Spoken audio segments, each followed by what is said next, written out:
Figure یا میرا family member چلا گیا اس دنیا سے، اور اگر میں پرسنل افیلیشن سے ہٹ کے دیکھوں تو میرا یہ خیال ہے کہ شاید پاکستان کو، صرف مسلم لیگ نون کو نہیں، صرف جمہوریت کو نہیں، پاکستان کو دوبارہ کوئی مشاہد اللہ نہیں مل سکتا۔ اور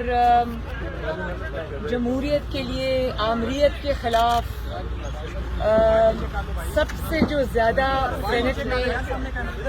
توانا آواز تھی وہ مشاہد اللہ صاحب کی، اور میری پرسنل ان سے جو ایک ریلیشن شپ تھا وہ ایک باپ بیٹی جیسا تھا۔ جتنی کوچنگ انہوں نے میری کی، جتنی شفقت انہوں نے میرے ساتھ کی، میرے ہر جلسے کے بعد، میری ہر ریلی کے بعد سب سے پہلا میسج مشاہد اللہ صاحب کا، چاہے وہ بیڈ ریڈن تھے، جس طرح بھی تھے، سب سے پہلا ان کا آتا تھا۔ میری تقریر کی تعریف بھی کیا کرتے تھے، مجھے گائیڈ بھی کرتے تھے